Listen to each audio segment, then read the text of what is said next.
अभी तक हमने एक टेस्ट बना लिए कि एक ऑक्सिलरी टेस्ट बना लिया जिसमें हमने ये देखा कि अगर अपने पास इंटेग्रल 1 टू इन्फिनिटी 1/xp है, ओके, ये कन्वर्जेंट होगा अगर p 1 से ग्रेटर होगा, डिवर्जेंट होगा अगर p 1 से लेसर होगा और इक्वल टू होगा। और दूसरी तरफ हमने ये भी देखा कि अगर अपना इंटेग्रल सेकंड काइंड का है, okay, and lower and point is a point of infinite discontinuity, तो ये कन्वर्जेंट कब होगा? जब p 1 से लेसर होगा, और डिवर्जेंट कब होगा? जब p 1 से ग्रेटर देन इक्वल टू 1 होगा। तो ये दोनों ऑपोजिट हैं, तो हमें इस चीज़ का ख्याल रखना है कि अगर ये सेकंड काइंड है तो ये वाला रिजल्ट लगेगा, अगर फर्स्ट काइंड है तो ये वाला लगेगा। इनके रिजल्ट हमें पहले ही पता है, तो इन रिजल्ट्स को यूज़ करते हुए I will use some practical comparison test कि एफ और फाई दो पॉजिटिव फंक्शन इस इंटरवल में, फाई मेरा ये वाला फंक्शन होगा हमेशा ही, तो ये मैं बनाऊंगा। अगर फर्स्ट काइंड है तो ऐसा बनाऊंगा, सेकंड काइंड है तो ऐसा। एफ एक्स के बारे में मुझे पता करना है, limit t tend to infinity check करूंगा, अगर वो वैल्यू फाइनाइट आ गई तो एफ एक्स और phi x they behave like. अगर फाई एक्स कन्वर्ज करेगा, अगर ये पहले काइंड का है, अगर पी का वैल्यू 1 से ग्रेटर है तो कन्वर्जेंट हो जाएगा, लेस देन इक्वल टू 1 के लिए ये डिवर्जेंट हो जाएगा, ओके।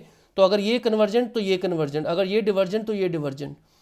और दूसरा बड़ा इंपॉर्टेंट पार्ट है कि अगर आपका लिमिट का वैल्यू 0 आ रहा है तो देन फाई एक्स आपको कन्वर्जेंट ही लेना पड़ेगा। अगर फर्स्ट काइंड है तो पी का वैल्यू 1 से ग्रेटर लेना पड़ेगा, यानी कि एक्स स्क्वायर सपोज करोगे, एक्स क्यूब सपोज करोगे, 3/2 सपोज करोगे, यानी कि आपको इसकी पावर की वैल्यू 1 से ग्रेटर लेनी पड़ेगी दूसरा टेस्ट लगाने के लिए, अगर लिमिट का वैल्यू 0 आ रहा है। और अगर इसका मतलब ये होगा कि अगर फाई एक्स कन्वर्जेंट ले रहे हो तो एफ एक्स भी कन्वर्जेंट होगा, अगर ये डिवर्जन ले रहे हो तो तब ये रिजल्ट कुछ नहीं बताएगा। और तीसरा केस कि अगर इसका वैल्यू इन्फिनिटी आ जाएगा तो मुझे फाई एक्स डिवर्जेंट ही लेना पड़ेगा, अब मुझे पी का वैल्यू 1 से लेसर ही लेना पड़ेगा। सो इन दोनों को करने के लिए मैं बड़े ही इंपॉर्टेंट रिजल्ट्स कर रहा हूँ, एक बीटा फंक्शन और एक गैमा फंक्शन। सो पहला रिजल्ट कर रहा हूँ गैमा फंक्शन के लिए।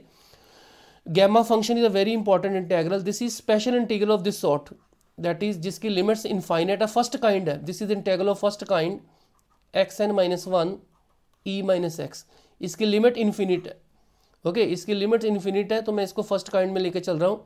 Defined only for the positive values of n, हम प्रूव करेंगे कि जो ये गैमा फंक्शन है ये डिफाइंड है जब n पॉजिटिव है, यानी कि ये प्रॉपर तभी बनेगा, ये तभी कन्वर्जेंट बनेगा। We are interested in convergence of this integral, तो इसको गैमा एन से डिनोट करेंगे।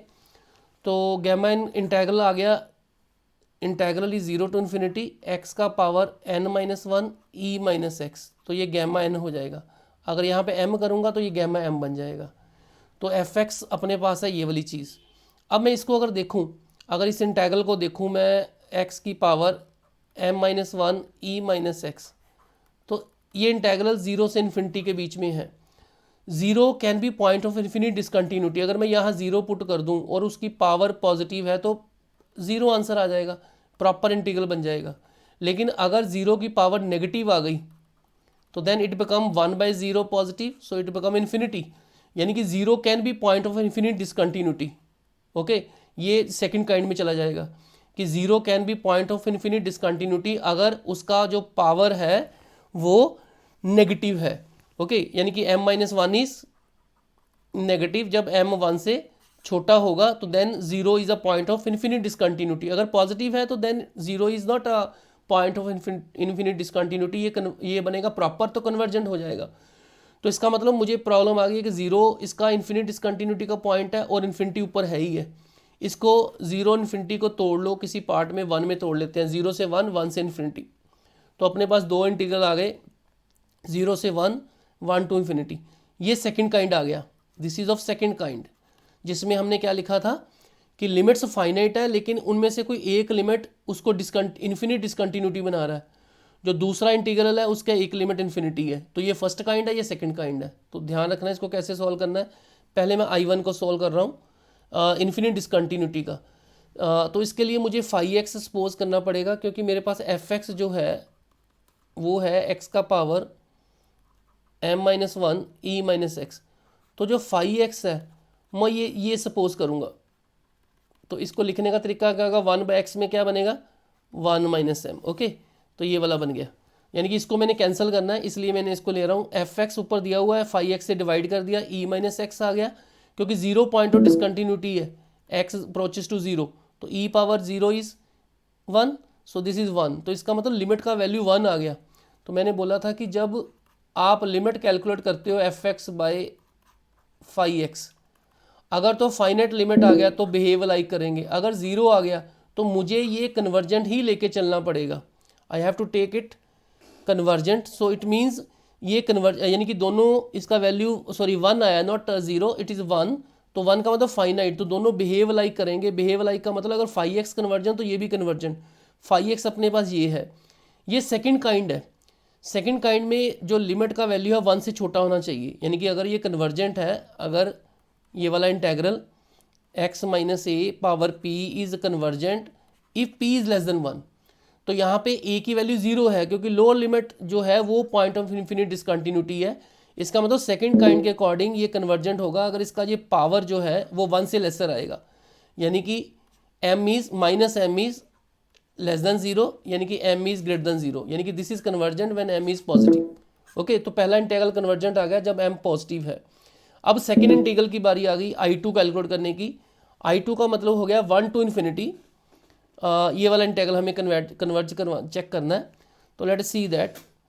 तो इसमें अपर लिमिट इन्फिनिटी है। Okay, f x by phi x check किया, तो एक्स स्केल लिया मैंने, तो इसकी वैल्यू चेक करेंगे ई एक्स से, तो क्योंकि ये x m plus 1 and e power x और एक्स इन्फिनिटी को अप्रोच कर रहा है, तो ये इन्फिनिटी बाई इन्फिनिटी है, तो एल हॉस्पिटल रूल लगाएंगे, तो ये तो कहीं ना कहीं पे जाके ख़त्म हो जाएगा, एम फैक्टोरियल ई एक्स बचेगा। अब जब एक्स को इन्फिनिटी अप्रोच करेंगे तो ये बनेगा 0, तो ये अगर 0 बन गया, इसका मतलब 0 आने का मतलब फाई एक्स हमें क्या सपोज करना पड़ेगा, दिस शुड बी कन्वर्जेंट, तो जो फाई एक्स है वो कन्वर्जेंट है, तो इसका मतलब एफ एक्स भी कन्वर्जेंट ही होगा by that rule of comparison. So this implies that this integral I is equal to I1 plus I2, I1 भी कन्वर्जेंट है, I2 भी कन्वर्जेंट है, इसका मतलब दोनों ही कन्वर्जेंट हो गए। सो इसका मतलब जो गैमा इंटीग्रल है वो कन्वर्जेंट बनेगा जब m पॉजिटिव होगा। दोनों केसेस को मिला के, पहले केस में m पॉजिटिव आया था, दूसरे केस में कोई कंडीशन नहीं है, तो इसका मतलब this integral is convergent when m is positive. Important integral, पहला हमने इंटीग्रल किया गैमा फंक्शन, गैमा n में हमने किया कि 0 to infinity xn minus 1 e minus x d x, ये कन्वर्जेंट है अगर n पॉजिटिव है। ओके, अब हम कर रहे हैं कि बीटा फंक्शन, बीटा इंटीग्रल जो है वो सेकंड काइंड है, 0 से लेके 1 तक है, x का पावर m माइनस 1, 1 माइनस एक्स का पावर n माइनस 1 डी एक्स, इसकी कन्वर्जन चेक करनी है। This is beta mn function, this is beta function.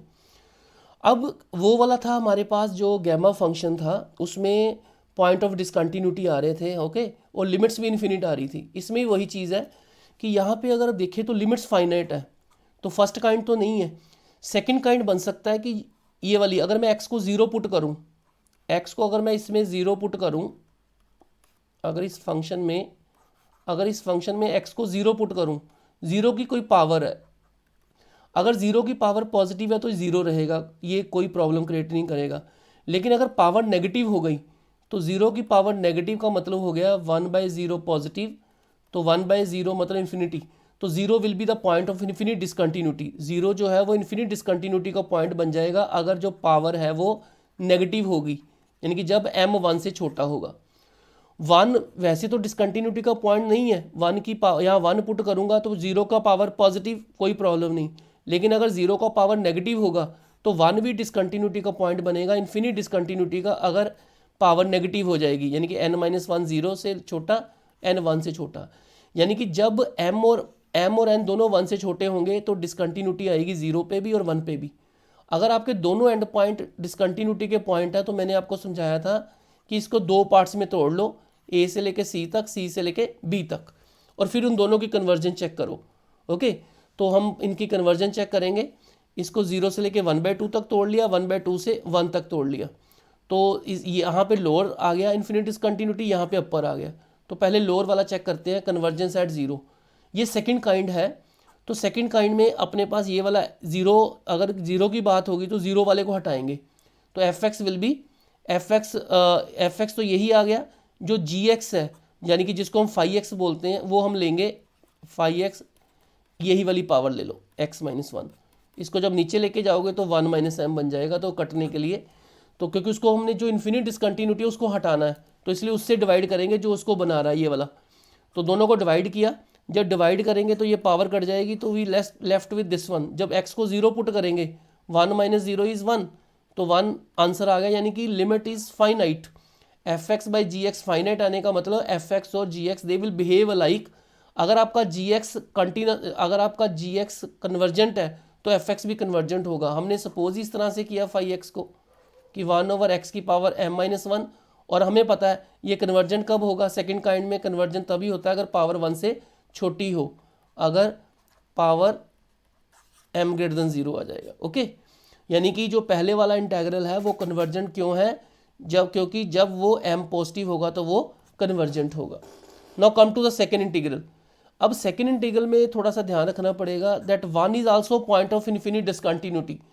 हमने इंटीग्रल को ऐसे तोड़ा था, 0 को 1 से लेके ऐसे लिखा था 0 से 1/2 एंड 1/2 से 1 तक।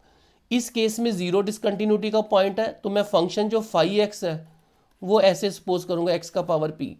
इसमें 1 पॉइंट ऑफ डिसकंटिन्यूटी है, तो मैं ये वाला यूज करूंगा x माइनस ए, मतलब x माइनस 1 का पावर p। ओके, और पावर कौन सा लेंगे, ये वाला power, that is my phi x will be this, my phi x will be, जो इन्फिनिट डिसकंटिन्यूटी 1 पे है तो ये सपोज करूंगा 1 माइनस एक्स का पावर n-1।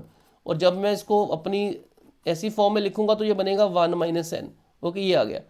दोनों को डिवाइड करेंगे तो ये 1 माइनस एक्स इससे कट जाएगा, x की पावर 1 माइनस एम रह गया। जब x को 1 पुट करेंगे, क्योंकि यहाँ पे 0 डिसकंटिन्यूटी का पॉइंट था तो x अप्रोचेस टू 0, यहाँ पे 1 है तो 1 पुट कर दिया, तो 1 का पावर समथिंग इज 1।